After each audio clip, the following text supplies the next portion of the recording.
हमने तो 1400 साल पहले शराबबंदी का ऐलान किया था। हमारे मजहब ने तो 1400 साल पहले शराबबंदी का ऐलान किया था। नीतीश कुमार ने तो बहुत बाद में किया है, आपके मुख्यमंत्री जी ने तो बहुत बाद में किया है। इस्लाम तो 1400 साल पहले ही ऐलान कर चुका है, इन्नमल खम्रु वल मैसिर वल अंसाब वल अज़लाम रिज्सुम मिन अमल शैतान। शराब बहुत गंदी चीज है, शैतान का काम है। मगर आज कितने मुसलमान शराब पी रहे हैं। मेरे प्यारे साथियों, अल्लाह के नबी ने फरमाया कि जब ऐसा दौर आएगा तब लोगों को जमीन में धसाया जाएगा, आसमान से पत्थरों की बारिश। तो आज हमने ज़िना को आसान कर दिया, निकाह मुश्किल। हल्दी की रस्म हो रही है, नाच गाना हो रहा है, और पता नहीं, मुझे नहीं मालूम कि आपके यहाँ ये चीजें, नए शहरों में तो मैं देखता हूँ कि बाकायदा पूरी शादी की वीडियो रिकॉर्डिंग होती है। आपकी भी होती है? पैसे वाले लोगों क्या होती है? वीडियो रिकॉर्डिंग हो रही है। एक गैर मर्द आता है, घर की औरतों के बीच में घुस करके एक एक चीज को रिकॉर्ड कर रहा है, और बाद में उसकी पूरी कैसेट बनती है, पूरी सीडी बनती है, और बाद में लोग मजे ले लेके देखते हैं, कहते कितनी यादगार चीज है, मेरी शादी के मौके की देखो वीडियो बन। कहां गई तुम्हारी गैरत, कहां गई तुम्हारी शर्म हया? वो इस्लाम जो ये हुक्म देता है कि देवर भी अपनी भाभी के सामने पढ़ाई न जाए, वो इस्लाम जो ये हुक्म देता है कि जीजा भी अपनी साली से अकेले में न मिले, तन्हाई में न मिले, तो उसके लिए गैर महरम है। क्या वो इस्लाम इस बात की परमिशन दे सकता है कि वीडियो रिकॉर्डिंग करने वाला आपके घर की औरतों को, जब वो शादी के सजावट में सजी है, मेकअप करके आई है, नदी फदी है, वो सबकी रिकॉर्डिंग कर रहा है, वो दुल्हन के कमरे में पहुंचा हुआ है, वो सबके फोटो खींच रहा है, सबकी वीडियो रिकॉर्डिंग कर रहा है? कहां गई तुम्हारी गैरत? अल्लाह के नबी फरमाते हैं, सलासतुन ला यंजुरुल्लाहु अज़्ज़ा व जल्ला इलैहिम यौमल क़ियामा। तीन लोग ऐसे कि क़यामत के दिन अल्लाह ताला उनकी तरफ देखेगा भी नहीं, उनसे बातचीत भी नहीं करेगा, उनको गुनाहों से पापों साफ भी नहीं करेगा। कौन तीन लोग? नंबर 1, अल-आक़िल, अपने माँ बाप से रिश्ता तोड़ने वाला। ओ मेरे नौजवान साथियों, आपने शादी कर ली, आप अपनी बीवी से बहुत ज्यादा प्यार करते, बहुत अच्छी बात है, मगर बीवी से प्यार करने का ये मतलब नहीं है कि आप अपने माँ बाप से रिश्ता तोड़ दें। हो सकता है सास बहू का मामला घर में आ जाए, हो सकता है कि आपकी माँ आपकी बीवी को कुछ कड़वी कसैली बातें भी सुना दे, आप सब्र से काम ले लें, आप सब्र के घूंट भी लें, लेकिन आप अपने माँ बाप से रिश्ता न तोड़ें। अपने माँ बाप से रिश्ता न तोड़ें। अपनी बीवी के लिए अपने माँ बाप से रिश्ता तोड़ने वाले कान खोल करके सुन लें, अपने माँ बाप को सताने वाला कल क़यामत में अल्लाह ताला की नजर रहमत से भी दूर होगा। नंबर 2, और मर्दों की नकल करने वाली, मर्दों के जैसे छोटे छोटे बाल रखने वाली, और मर्दों के जैसा टाइट कपड़ा पहनने वाली, मर्दों के जैसा लिबास पहनने वाली औरत भी अल्लाह ताला की रहमत से दूर होगी। और तीसरा आदमी बेगैरत आदमी, जिसके घर में बेहयाई का काम हो रहा है, बेगैरती का काम हो रहा है, और वो बर्दाश्त करना है। बेहया और बेगैरत हो चुके हैं। रिश्ता देखने हम जाते हैं, हमने ये तो देखा कि शेरशाबादी हम हैं, लड़की शेरशाबादी बरादरी की है। हमने ये तो देखा कि हमारे हदीस है, लड़की अहले हदीस घर की है या नहीं है। मगर हमने ये नहीं देखा लड़की नमाजी है कि नहीं, लड़की का कैरेक्टर कैसा है। लड़के की मां गई, लड़की गोरी चट्टी खूबसूरत, पूरे खानदान में सबसे ज्यादा स्मार्ट और ब्यूटीफुल थी। लड़के की मां निहाल हो गई, उसने आकर के कहा कि मेरी बहू बहुत अच्छी है, मैं रिश्ता सामने करूंगा। दीनदारी को नहीं देखा उसने खानदान को तो देखा, उसने लड़की के बाप का पैसा तो देखा, उसने लड़की की खूबसूरती को देखी, मगर उसने दीनदारी को नहीं देखा। जब आपने रिश्ता करने के टाइम दीनदारी को नहीं देखा, और वो खूबसूरत लड़की जब आपके घर में बहू बन करके आई, और आगे चल करके जब आपको वो सताने लगी, आपके घर का माहौल खराब करने लगी, बेपर्दा घूमने लगी, तो आपको शिकायत करने का कोई हक हासिल नहीं है, क्योंकि आपने तो बुनियाद ही गलत रखी थी। आपने तो रिश्ता देखने के टाइम दीनदारी को देखा ही नहीं था। अल्लाह के नबी फरमाते हैं जब किसी औरत की शादी होती है तो 4 चीजें औरत के अंदर देखी जाती हैं। ले मालिहा, माल देखा जाता है। मैं ऐसे भी लोगों को जानता हूं, लड़का कह रहा है कि मैं जहेज नहीं लूंगा, लड़की वाले प्रेशर डालते हैं तुमको लेना पड़ेगा। मैंने ऐसे भी मिसालें देखी है समाज में। लड़का खुददार है, लड़का इज्जत वाला है, लड़के ने तय किया है। अभी कल मेरे पास एक फोन आया, दिल्ली के करीब एक जगह पड़ती है हापुड़ का एक नौजवान लड़का, अच्छी नौकरी है उसके पास, खूबसूरत है, नौजवान है। उसने कहा शेख साहब मेरे घर वाले नहीं, मैं तो कह रहा हूं तो मैं बगैर जहेज के शादी करूंगा, बगैर बारात के करूंगा, लेकिन मेरी माँ कह रही है, मेरा बाप कह रहा है जब हमने जहेज दिया है तो हम लेंगे। जब हमने अपनी बेटी को जहेज दिया है तो हम लेंगे क्यों नहीं। वो नौजवान बड़े दुख के साथ कहता है मौलवी साहब मैंने अपने बाप को बहुत समझाया, मैंने अपने माँ बाप को समझाया कि हमारा जहेज देना हमारी मजबूरी हो सकती है, लेकिन लेना हमारी मजबूरी नहीं है। अगर मैं ये कह रहा हूं कि मैं जहेज नहीं लूंगा तो आपको राजी होना चाहिए, लेकिन मेरे माँ बाप राजी नहीं होगा।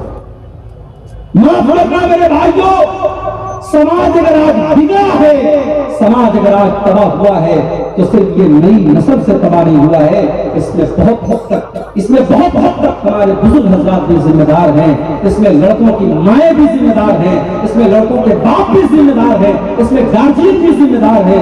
सिर्फ लड़के ही लालची नहीं होते, लड़कों के माँ बाप भी लालची होते हैं। और जहेज की लालच में आपके इलाके में यहां तक मुझे लोगों ने बताया कि शेख साहब जहेज का लालच इस कदर पैदा हो चुका है कि शादी होती है, लड़के ने पैसा भी ले लिया, 2 व्हीलर भी ले लिया, फिर कहीं और से रिश्ता आने लगा, कोई बीच का दलाल और आ गया कि फला की लड़की है, बड़ा पैसे वाली पार्टी है, बड़ा माल मिलेगा, इसको तलाक दे करके उससे शादी कर लेता है ताकि वहां से अलग पैसा ऐंठे।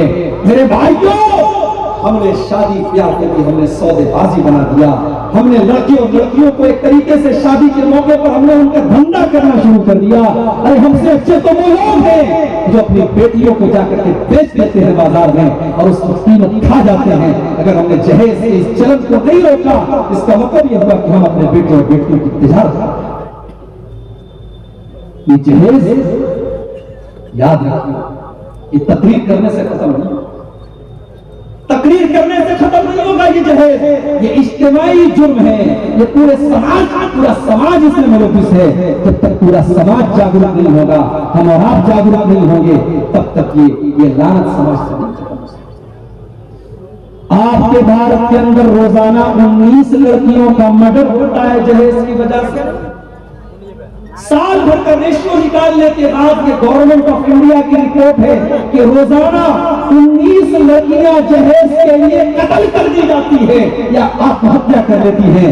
यानी आप सोचिए कि तकरीबन हर घंटे कोई न कोई औरत और कोई न कोई लड़की इस जहेज की भेंट चढ़ रही है, फिर भी हमारी आंखें नहीं खुल रही है भाइयों, और हम इस जहेज जैसी लानत करने समाज से खत्म।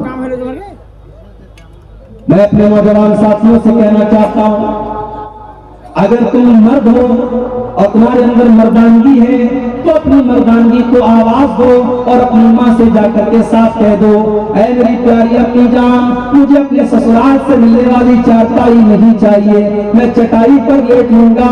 जब मेरे पास चारपाई का इंतजाम होगा मैं चारपाई खरीदूंगा, लेकिन मेरी मर्दानगी को ये बर्दाश्त नहीं है कि मैं ससुराल से मिलने वाली चारपाई पर लेटूं। मैं छोटी मोटी अलमारी खरीद करके अपनी बीवी को दे दूंगा, लेकिन ससुराल से अलमारी के इंतजार में मैं नहीं रहूंगा। मैं अपने ससुराल से मिलने वाली फ्रिज का ठंडा पानी नहीं पीऊंगा, मैं घड़े का पानी पी करके सब्र कर लूंगा। जब मेरे पास ताकत होगी मैं फ्रिज खरीदूंगा, मगर मैं अपने ससुर की दी हुई रेफ्रिजरेटर और फ्रिज का इंतजार नहीं करूंगा। ये गैरत और खुददारी पैदा करो मेरे नौजवान साथियों, और जब ये खुददारी और गैरत मर चुकी है तो मार्केट में जाओ और चूड़ी खरीद के 2-4 चूड़ियां। अगर जहेज की ये हिर्स और लालच अगर आपके अंदर है तो याद रखो कि आप मर्द नहीं है। जैसे कि कुरान क्या कहता है, अर्रिजालु क़व्वामूना अलन निसाई बिमा फ़ज़्ज़लल्लाहु बाज़हुम अला बाज़। मर्द औरत के ऊपर हाकिम, मर्द को अल्लाह ताला ने औरत के ऊपर हाकिम बनाया, कव्वाम बनाया, उसका गार्जियन बनाया। क्यों बनाया? क्योंकि मर्द खर्च करता है, मर्द बीवी का खर्च उठाता है। जिस मर्द को ये इंतजार हो कि मेरी बीवी 5 लाख रुपया लाएगी तब मैं शादी करूंगा, तो वो मर्द कहाँ है? उसको तो चूड़ी पहन लेना चाहिए, क्योंकि कुरान कह रहा है कि मर्द तो वो है जो अपनी बीवी का खर्चा उठाए, जो अपनी बीवी को खिलाए और पिलाए। और इसीलिए अल्लाह ने मर्द को औरत के ऊपर हाकिम बनाया। अल्लाह ने मर्द को औरत से ज्यादा ताकतवर बनाया है। वबिमा अनफक़ू मिन अम्वालिहिम, और अल्लाह ने मर्द को हुक्म दिया है कि तू अपनी बीवी के ऊपर खर्च कर, अपनी बीवी के कपड़े का, उसके खाने का, उसके रहने का तो इंतजाम। हमारे यहाँ शादी होती है, लोग सवाल करते हैं लड़के से, क्या क्या तुझे मिला जहेज? ये पूछते हैं ना, क्या क्या तुझे मिला, कितना कैश मिला, 2 व्हीलर मिली कि 4 व्हीलर मिली, फ्रिज कितने लीटर वाली मिली, अलमारी कैसे मिली, मसेरी कैसे मिली? हम लड़कों से सवाल करते हैं। आइए जरा नबी के दौर में चलते हैं। अल्लाह के नबी के सहाबी अब्दुर्रहमान इब्न औफ रज़ियल्लाहु ताला अन्हु मदीना पहुंचते हैं हिजरत करके, बिल्कुल कंगाल है, खाली हाथ है, एक पैसा भी उनकी जेब में नहीं है।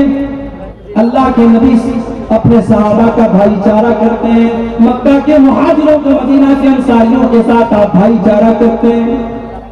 हम तो अपने सगे भाई की जायदाद और उसकी प्रॉपर्टी पर कब्जा करना चाहते हैं। एक एक फुट जमीन के लिए, एक एक इंच जमीन के लिए भाई भाई में मुकदमा चलता है हमारे यहाँ।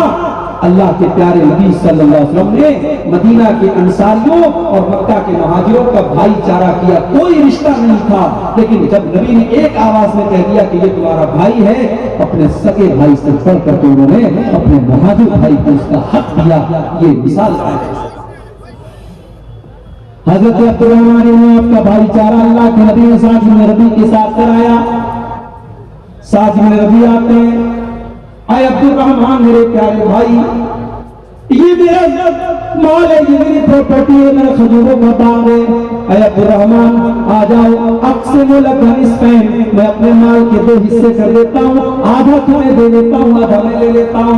आए अब्दुर्रहमान, तुम इस शहर में नए आए हो, तुम्हारी शादी होना भी मुश्किल है, तुम्हें रिश्ता मिलना भी मुश्किल है, तुम्हारे पास रुपया पैसा का इंतजाम नहीं है। अरे अब्दुर्रहमान, मेरी 4 बीवियां हैं, तुम किसी बीवी को देख लो, अगर वो तुम्हें पसंद आ जाए मैं तलाक दे देता हूँ। इद्दत गुजारने के बाद मेरी बीवी तुमसे निकाह करेगी, तुम्हारा घर भी बस जाएगा, मैं घर भी दे देता हूँ, जमीन जायदाद भी दे देता हूँ, प्रॉपर्टी भी दे देता हूँ, और मैं तुम्हारी शादी का इंतजाम भी कर देता हूँ।